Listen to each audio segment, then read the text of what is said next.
You are now listening to Our League podcast, made in London, distributed all over the world. Episode 71, Hourly Podcast. I'm on After the Door Eds alongside my co-host, my brother, my brethren, Ethan. It's been a minute since we've recorded. We've both been busy.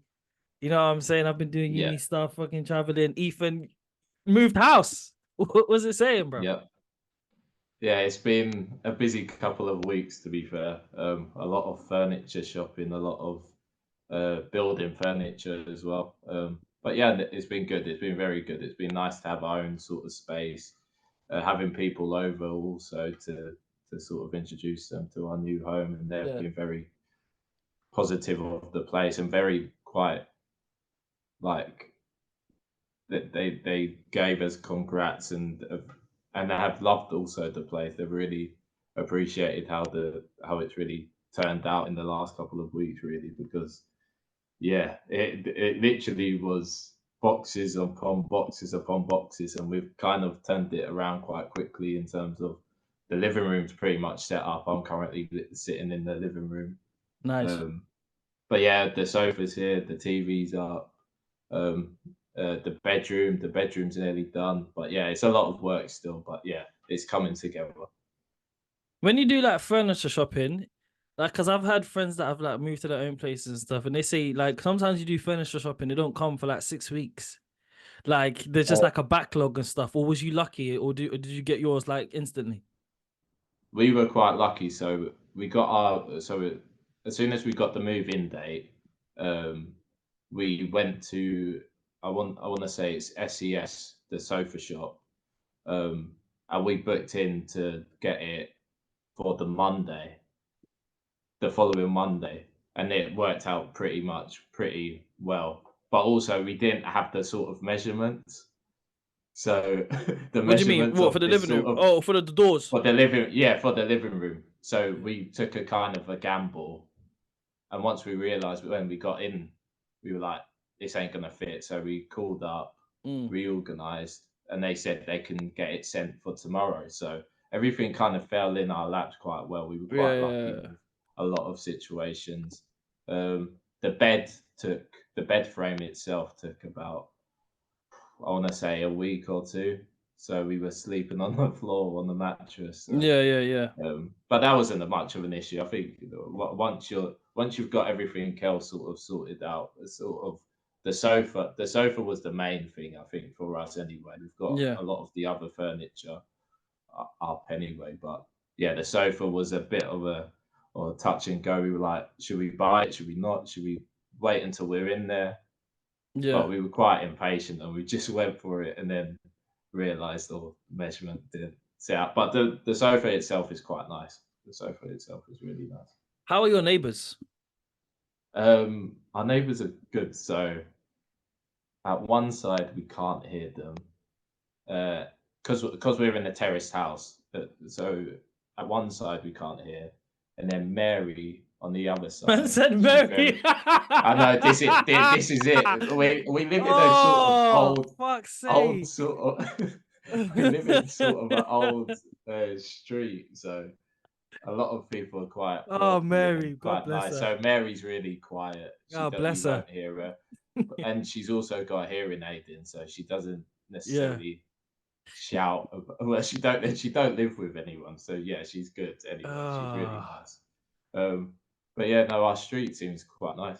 We're on the WhatsApp group already, so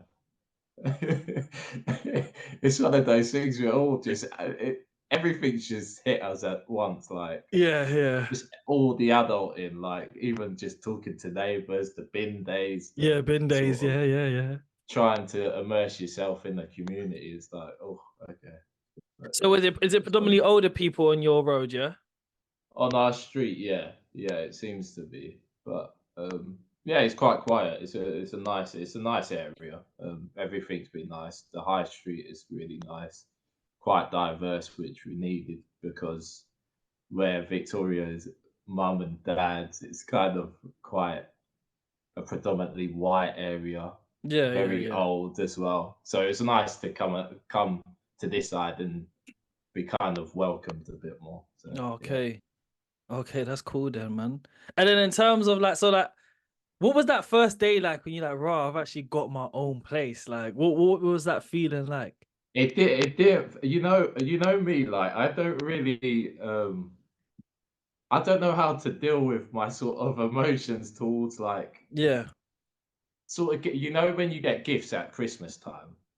That's all. The only thing I can explain is like gifts on at Christmas time. I yeah, don't generally like receiving gifts, and yeah. I I don't. don't I know hate how it. I to. hate getting I gifts. I don't know hate how it. to react. So it was Yeah, like that. But it took me a couple weeks for me to then realize like we've actually done this. Like yeah, yeah, yeah.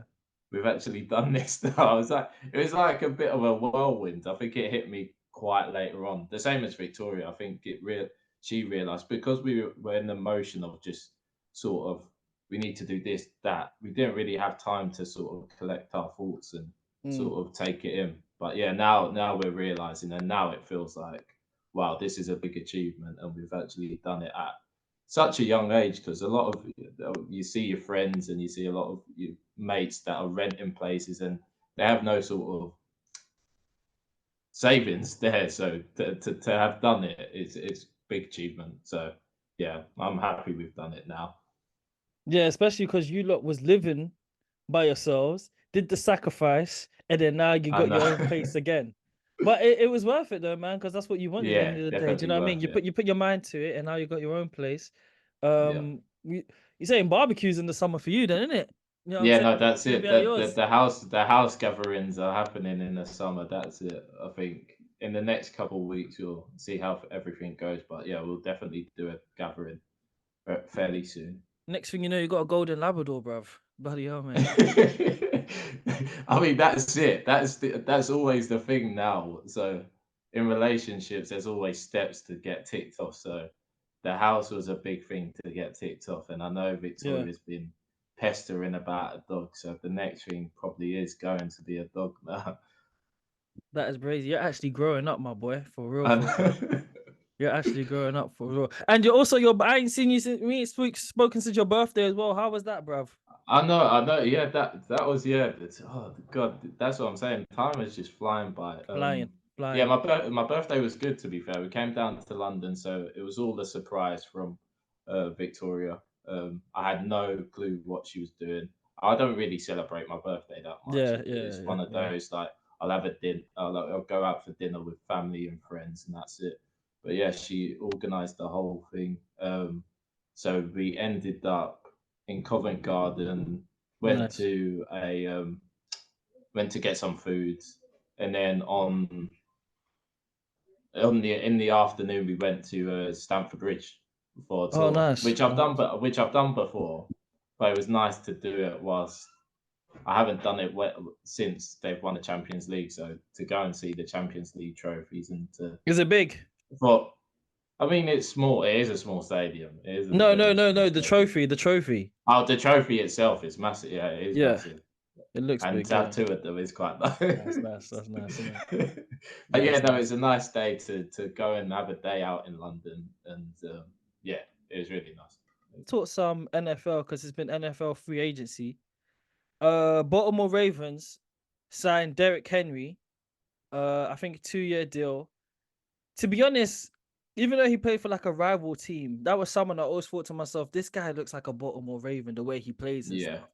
And this is the first I've heard. This is the first time I've heard of it. yeah, yeah, I yeah, haven't yeah, heard of this news. yeah, man. He's come to the Baltimore Ravens, and him and Lamar Jackson now. It just means like Lamar really has to step the passing game up to another level, like, because they're really gonna like, pack the box, because him and Mm, Derrick Henry, like, the run game's just gonna be crazy.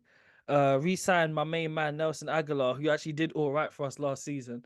mm. Um, Bengals, you lot let go of Hickson. Now he got into a bit of trouble last year and stuff like that, but he was a decent player for you lot. I think they traded him to the Yeah, Titans. But the main one which we spoke about a bit last season, Tee Higgins placed on the franchise tag, and he's since asked for a trade. He probably will get traded. Your thoughts on that one? it's a different. It's crazy that one. I don't know what he's doing in terms of is he playing it a bit more? Is he playing what he can get elsewhere? Is he trying to see whether he can get more money elsewhere? But Yeah, no, he's a good player. Definitely a good player. I imagine a load of teams will be trying to get him. But yeah, I would be disappointed to see him go after the franchise tag has been put on him.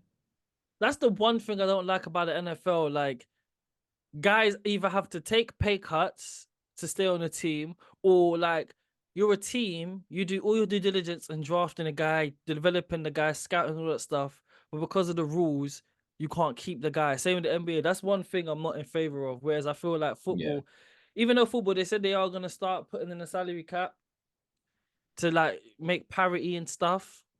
I just kind of feel like if you do the due diligence, you should be rewarded with that and pay your guys. You know what I'm saying? Which is a bit jarring. And you lot also got Geno Smith from us, which I'm upset about as well, because he's actually a baller himself. Real good baller. Pittsburgh Steelers, they got Russell Wilson on free agency and they traded for Justin Fields. What's your thoughts on those two? And they let go of Kenny Pickett as well. Yeah, I don't know, to be fair. It's one of those to get Russell Wilson first, and then all of a sudden Justin Fields. I know there was speculation, obviously, with Justin Fields going somewhere. Yeah. I just didn't know whether it would be Pittsburgh Steelers, but I mean, it'd be a good experience for him to learn under Russell Wilson.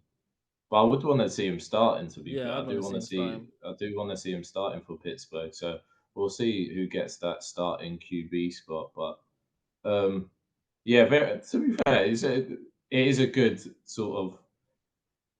I think Pittsburgh have done well to get both of them. But we'll see how their season goes, really, because I don't really expect too much from them. Yeah, especially because I don't think Kenny Pickett was a guy like that, and like no, and you know what, I kind of like. And I think Mike Tomlin said, because I think Kenny Pickett asked for a trade, and I think Mike Tomlin must have said something like, "We want guys that want to be here, not held hostage and stuff like that." Because and he ain't a baller like that anyway, and it kind of shows like someone came in and you're not really willing to compete for your squad. Like it sounds a bit cliche, but it just like you ain't really got a backbone. Do you know what I mean? Like you should think you're the guy, because if you got traded to the Eagles. You're not starting over Jalen Hurts. You're just, I mean, that guy just went to a Super Bowl and it paid him big bucks as well. Pittsburgh Steelers as well also got Patrick McQueen, and I'm upset about that because again, another guy from the Ravens who's a baller, middle linebacker. I feel like they can win the division next year. You know, if Russell Wilson plays like decent, just decent, because their squad as well, offense, defense, you know what I mean? Like they actually got, because they also got Minka Fitzpatrick as well, in the back end, who I like. Obviously traded for Dante Jones as well from the Panthers. The Titans got Tony Pollard and Calvin Ridley. I'm surprised the Jaguars never re-signed Calvin Ridley. I know he got a big deal as well. But yeah, that one I'm a bit surprised of. This is the one I want your opinions on. Saquon Barkley went to the Philadelphia Eagles, and to be fair, in Saquon's defense, he gave the Giants more than enough time to like get him a good deal, and they were just oohing and ahhing. They gave all the money to Daniel Jones, which I don't know why they did that, because he's not a starting QB in my opinion. Your thoughts on that move, and what does that do for the Eagles offense team? Yeah, definitely makes Eagles look very strong within their team now, within that roster. Yeah, I'm the same with you. Like, I don't understand the hate that he's getting. He obviously did want to stay at the Giants, but they didn't give him the money. They didn't want to give him a contract there for him to stay. So, but you can't blame him for going to the Eagles. I know they're sort of rivals, but you can't blame Saquon in this position. If you were offered that sort of money, you're gonna take it. Yeah, you have to take it. You have to take it. Yeah, I don't blame him. But and also he sees a project there with the Eagles to go and win stuff. So you can't blame him. Can't blame him at all. Exactly. All right, cool. And yeah, we already spoke about Kenny Pickett. Keenan Allen traded to the Chicago Bears with DeAndre Swift also going there, and obviously they're gonna get the #1 pick. But I don't see them doing anything, in my opinion. I just like as much as I like Justin Fields, the media were talking about him like this guy is fucking Patrick Mahomes for the last couple of weeks. Every headline, Justin Fields. It's either they rate him or they had nothing else to talk about, and I think it was the latter rather than the former, in my opinion. Josh Jacobs to the Packers, interesting. I'm not too sure. I don't think that's a needle mover, in my opinion. Like, Just decent team. But they Vikings. had Aaron Jones, didn't they, as well? Like I felt he kind of played bad there Yeah, in that yeah. trade. But yeah. Speaking of Aaron Jones, I think he got traded to the Vikings, and then they've also acquired Sam Darnold as well, who's going to be the starting QB, I believe so. Unless they draft a QB in the draft. I'd like to see Sam Darnold get a chance, man, because I'm a big fan of his, and I feel like he can do something in the league. You know, maybe Yeah. like middle tier quarterback. I just feel like he was in bad situations. You know, Kirk Cousins went to the Atlanta Falcons again, got all the money again. And after the doc, made me like this guy a bit more. You know what I mean? Just a standard QB. Your thoughts on them, Yeah. and what do you think they can do with the Falcons? Him, Kenny Pick, no, him, Kyle Pitts, Drake London, and a few of the other guys. He is a consistent and solid quarterback. I think that's what they're going to get out of him. I don't see anything amazing from him. Yeah, He is a likable guy, but I don't think he has that sort of star name or star quality to him to then yeah. go and win a championship. But yeah, no, I hope he does well there. They're a young team that can potentially do something, but we'll have to see in a season. Baker Mayfield revitalized his career, re-signing with the Tampa Bay Buccaneers along with Mike Evans. Baker Mayfield's a guy who I've been hot and cold with Baker Mayfield, you know what I'm saying? And shout out to him, man. Again, a guy who competed because he was on his way out of the league. And you know, he's made himself a starting QB now. Do you think they can make noise, or just gonna be a standard team? Standard team, to be fair. But I like you said, I think Baker Mayfield had sort of revitalized his career now, and he deserves the contract that he's got. So Yeah, you can't fault him at the moment. We'll see what he does in his second season at Tampa Bay. yeah. But yeah, the Mike Evans one, I thought was a bit like he is coming to the tail end of his Probably gonna career. retire, innit? Yeah. So he's been a good servant to Tampa Bay, so maybe that's why they've sort of given him another contract. Yeah. And then ending with NFL with Aaron Donald retires after 10 seasons. I think they said he's made the Pro Bowl every year he's been in the league, even as a rookie. That's crazy. Like arguably the greatest defensive player of all time, definitely greatest defensive player of this generation. I remember when I first started watching NFL, the main guys that I used to watch was the Rams, Jared Goff, Todd Gurley, and Aaron Donald. That team was just like they were balling. They were balling. That's what they were doing. And then he made the play against your team to win the Super Bowl. Your thoughts on that guy? And by the way, for D lineman, he's ripped. Like he shouldn't be ripped like that as well. It's crazy. Yeah, no. To be fair, I thought after the Super Bowl when he may have retired, I think that may have been the perfect time for him to go and retire. But yeah, like you said, the stat of going to all pro ball is just crazy. Every season, maybe that's the stat that he wanted more than the Super Bowl. But yeah, incredible career. And yeah, probably will go on to maybe do some analysis work. You never know. Yeah, he definitely has to be a pundit, innit? Or you never know. Yeah. That guy's made a lot of money. He might just say, you know what, I'm done. He might just do like coach a high school team or something and just cool off. Yeah. You never know. You are now listening to Our League podcast, made in London, distributed all over the world. All right, cool. Let's start with the FA Cup. Wolves, Coventry, Coventry won 3-2. I watched this game in real time. I don't know if you watched it, Eve. This was a brilliant game of football. So Coventry had scored 53rd minute, yeah. And then Wolves scored 83rd minute. It was a brilliant goal. I think it was the goal. I think he took it from his whole halfway line, dribbled through the whole team, and then passed it, and then they scored. And then they scored 88th minute. And then Coventry scored 90th minute. And then the 90th minute extra time. And then they scored 90th minute again, like a couple minutes after that. So they're through to the semi-finals of the FA Cup. I want to talk about your team. Chelsea for Leicester 2, Cucurella, Cole Palmer, Chukwuemeka and Madueke scored for you lot. And own goal, and then the Madividi, for Leicester, who I do like him. His goal was nice. Step over, Yeah. cutting on the right, far post. Your thoughts on that game and Chelsea essentially being in another semi-final going back to Wembley? It was frustrating at points. We could have easily been cruising at half time. Yeah. Even 4 up if Sterling had took chances and took an east penalty. That was a bad was miss. very, That was a bad penalty miss. That was a bad penalty it miss. just was very unclinical on It was so the, bait where he was going. I just yeah, this have a is it. designated penalty taker. Like Cole Palmer should take every penalty. I don't care if He- you know what I mean. It just this jars is me it. off. That annoys Yeah, me. I don't understand why he's taken the ball off of Cole Palmer as well. Because he's a senior player. Cole I can't really think say that- nothing to him, can he? Though, innit? That's the thing. Yeah. Well, that's what it seemed like. And he took a free kick later on in the second half. And I was like, why isn't Cole Palmer taking this again?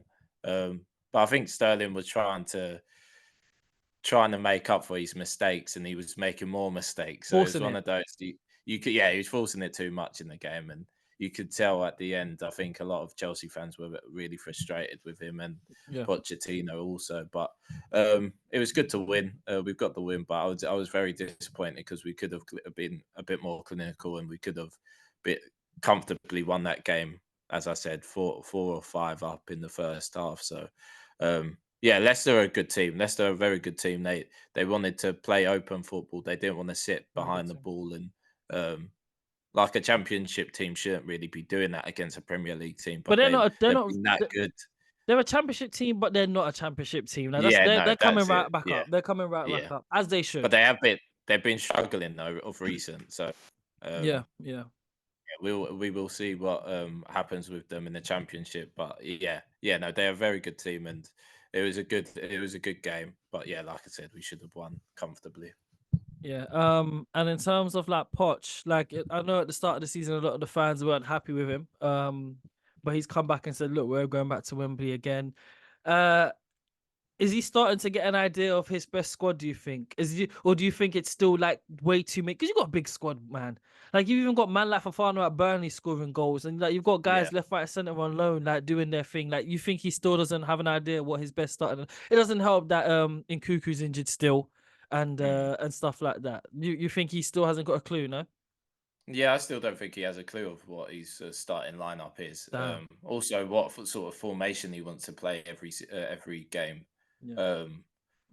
Yeah, it's disappointing because we haven't even spoke about the Liverpool loss in the cup final. Not yet, no. Which really was the sort of start of me just being Poch out now. Like I don't really see the vision. I don't see what he's trying to do with this team.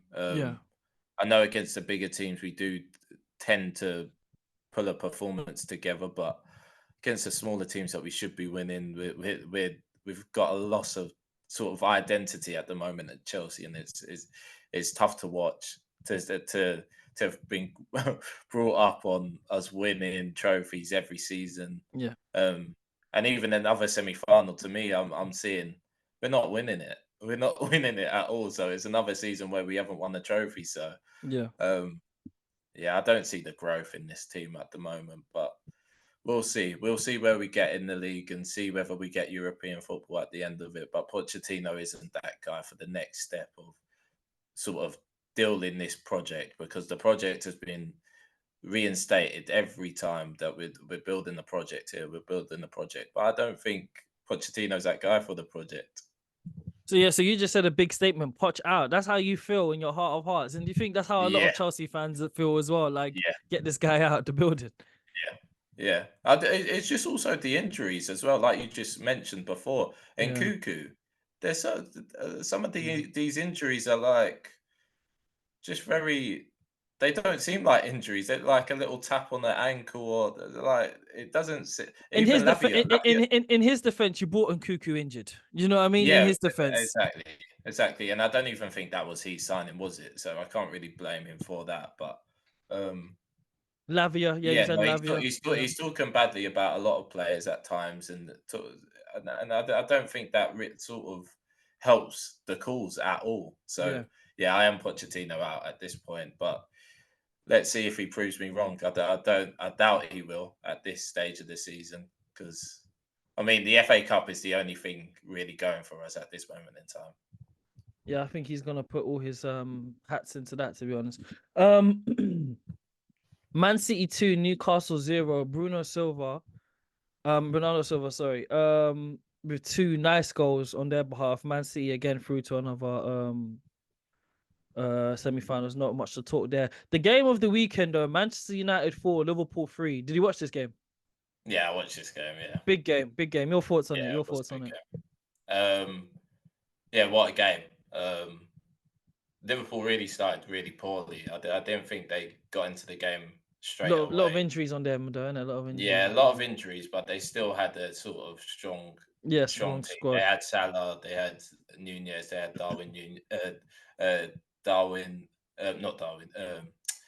Luis Diaz playing, and Van Dijk. So they had a solid team. But yeah, they didn't get going. United started very well. McTominay got his goal, which I think he just pops up in those positions, and he always seems to know where to go. So yeah, no, I'm impressed with McTominay when he does start because he always seems to score. But yeah, Liverpool came back into the game, and I was really impressed with that.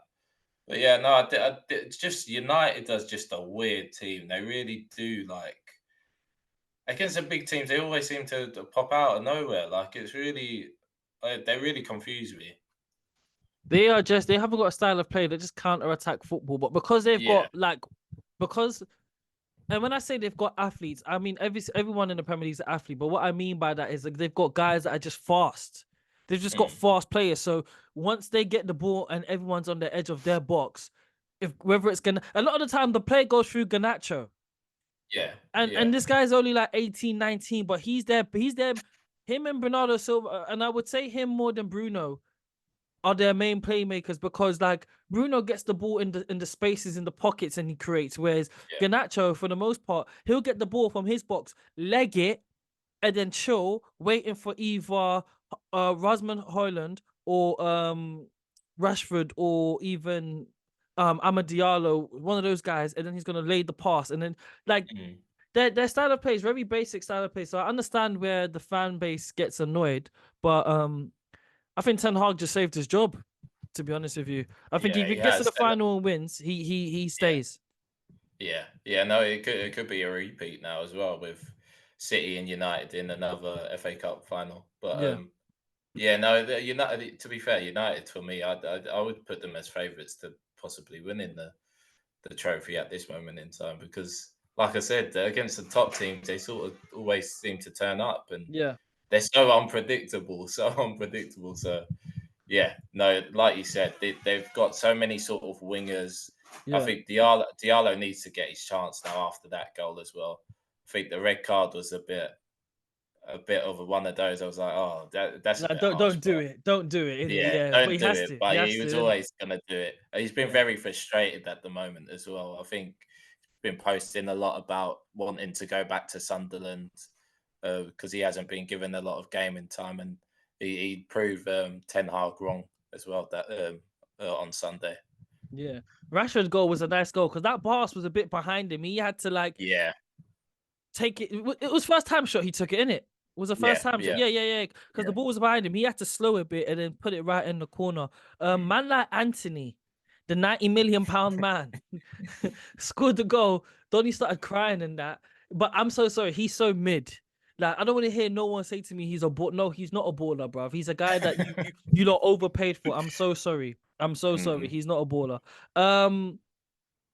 I think that is everything Champions League, if I'm correct, right? All right, cool. Let's talk about Premier League now. I mean, I said Champions League, FA Cup. You are now listening to Our League podcast, made in London, distributed all over the world. Fulham 3, Tottenham 0. Did not see this coming. Kind of messed up my fantasy football. But teams like Fulham annoy me because it's like, what do you lot really want to do? Do you lot just want to like be middle of the pack, or you trying to exceed? Are you trying to like ball out? Like, because all your best players, you end up getting sold. They end up selling them, and they missed out on like 70 million on Paulinho because Bayern don't want him anymore. Thoughts on Spurs? They were really coming into some sort of form. And like they do, as always, is bottle it against a Fulham team that hasn't really been performing as well as they had last season. But Munez is in top form. I think he's got 8 in 8 games or something like that. So yeah, this Munez guy is a good player. He's a good striker, a good replacement to Mitrovic. So yeah, I don't know with Spurs sometimes. Spurs had that sort of thrashing of Aston Villa a couple of weeks back or a week ago. So yeah, they're so unpredictable as well, like United. So the sort of top 4 spots are really up for it for anyone. I still believe. I think Villa are in with a shout. Obviously Tottenham and United. You never know what United could do. So we'll have to see. So Spurs are currently behind Villa on 3 points, but they've got a game in advance. But obviously with the new Champions League rules, it may be 5 teams this year, so they still may be a Champions League team. But do you think United could actually catch up to Spurs in the table though? United are currently on 47 points, Spurs are 53, so they're 2 games behind. Yeah, I still think United could do something. They're just one of those teams when they get going, they will sort of get going and get those points that are needed. And you always expect sort of Tottenham to drop off in a type of way. And even Villa, I know they've been playing well and they have been consistent at times. But how long are they going to be consistent for? I don't know. Yeah, Villa won, West Ham won. I think Villa really missed the chance to apply a bit more pressure to the to the 3 big boys with that draw. But in terms of Aston Villa, they played well. And Unai Emery again he's actually got a squad now that's balling out. I want to talk about West Ham, but I want to talk about one man in specifically our fellow countryman Mohamed Kudus, who's been balling out of control as of recent. Arguably has goal of the season for the Europa League. Did you see the goal? Yeah, the Freiburg. How good was that? How good was that? Like that's just to do it in your own half, to run the whole way and just take everyone on. And he was putting the fear on everyone. No one wanted to step forwards and tackle him. Yeah. What a goal. What a goal. Honestly. And to think how much he cost them? 40 million, isn't it? 40 million pounds. And man like Anthony from the same team cost 90 million pounds. Hey, how about that? Honestly, no, but it's just like come on, like anyone could have told you with their own eyes. Yeah, Kudus is the better player. I don't know. Well, that's what West Ham fans say. They say Jared Bowen, Kudus, and Paqueta for 100 million, which is crazy. What do you reckon because Kudus could go this season? Yeah. Do you reckon he'll cost 100 million if they sell him? No, but as in a total, that's how much purchase they price. Yeah, that's but like, let's say a big team was to come in for him, right? How much does he go for? If they just bought him for 40 million, he could go for 100. He could go for over 100. Jared Brown, how much he go for? Bit older, I think, isn't it? A bit 60, under. 65? I would see 65, yeah, potentially, yeah. And then Paqueta, how much for him? How much did City offer in the summer for Paqueta? I think it was around 60. Yeah, I think it was around 60. So something like that. So yeah. Like that. Let's talk about Ben White being asked not to be selected for the England squad. A lot of the media pundits, especially the old boys, were like upset with this and saying it's a disgrace and stuff. We still don't know why he left England in the World Cup, do we? They still haven't said that, right? No, there was speculation that he got into an altercation with someone. But we don't know who that was, or there has been rumors of who it was, but people are squatting it off. Yeah, I don't allegedly. Anyway, yeah. Your thoughts on that? Do you think it's a disgrace that people say, or do you think it's like he's not helped himself here in the public image, especially the same week he signed a new contract with Arsenal? That didn't really help. Yeah, he's a bit of an odd character in the first place. Anyway, he is a bit odd, isn't he? He is a bit odd. He says he doesn't like football. He doesn't like football. He doesn't like watching football. He's also one of those people that said, "My name is Benjamin, not Ben," and all of this stuff. So he's quite of a weird character. And see, a bit. So I didn't really, yeah. I didn't really feel a type of way to him rejecting England. It was one of those things. Do you think it's more so Southgate or the coaching staff, or do you think it's England itself? What do you think? He may just think he's not going to get a chance. So to play in it, so there's no point. What's the point in going? Yeah. And Which to you be can fair, understand. yeah. You can understand that. Because right back is probably, I mean, a couple of them are injured, but we're stats at right back, isn't it? Because we've got Trent obviously injured, James injured, but we still got Kyle Walker, Trippier, him. Yeah. And I'm pretty sure I'm missing out someone else as well. But yeah, been balling out. Harry Kane breaks Bundesliga all-time goal scoring record in a single season with games to spare. But they've had a bit of a lackluster season, and it's looking like Bayer Leverkusen are gonna win it. Your thoughts on?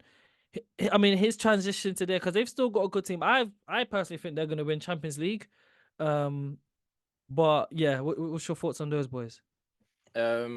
Yeah, just a weird season for Bayern. They started off really well, and then obviously with this Leverkusen sort of surge and how Alonso has really changed that sort of team has been crazy. So I do feel sorry for Harry Kane. Again, he's not going to get a sort of trophy that he needs and sort of needs to present to a lot of people in football because people want to see people winning stuff. So yeah, it's a tough one. It's a tough one for Harry Kane to sort of deal with. But he proves himself to be a focal point in the team. To get over 30 goals again in a season is ludicrous. Like, and people need to put more respect on his name because to say that he's gone there and he's been there sort of.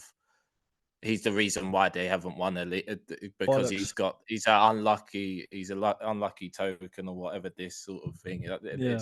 That's nonsense, man. But it's been a weird season for Bayern. I don't personally believe they'll win the Champions League. I don't think they're strong enough. I actually believe. You don't think they're strong enough? You don't think so, no? Yeah, I believe over 2 legs. Do you think it's the manager or do you think it's the squad? I think their squad's stacked, man. I think they've got their squad. I don't think Tuchel is that guy. I really don't. I think a lot of people have. Obviously, the Champions League played in his favour a bit, but within that Chelsea squad, I don't think he had a fully stacked squad also with Chelsea, and he didn't do too much with that squad. So, I just don't think he's for that sort of level. I think for a top 4 team. He possibly would do well, and that's why he did so well at Dortmund. Yeah, like a team that's just a tier below, isn't it? Yeah, not big boys competing. Yeah, man. So, what do you think? Arsenal are favourite over them to win? I would. For me personally, I think over 2 legs, I believe you guys can do it. Yeah. I'm just thinking about the left back, Alphonso Davies. He's got legs for days. Like him and Saka, that's gonna be a good battle. I'm looking It'll be a forward good battle, and also I want to see Saka step up a bit more because of recent performances. He hasn't been the best. And that midfield battle between Kimmich and Declan Rice, it's just like top to bottom. It's just going to be because it's actually Gabriel Morales and Saliba, Harry Kane. Like it's going to be a good 2 legs. Apparently, Bayern fans can't come to the home game because of they got fans are suspended for like I think letting off flares or something like that. I'm not too sure. Okay. Yeah, so that's going to help in Arsenal's favour. In episode 71, Hourly Podcast, I'm on half of the duo Eds, my co-host, my brother, my brethren, Ethan. Follow, like, subscribe on all platforms. And that's been out. We've been out. Peace, people.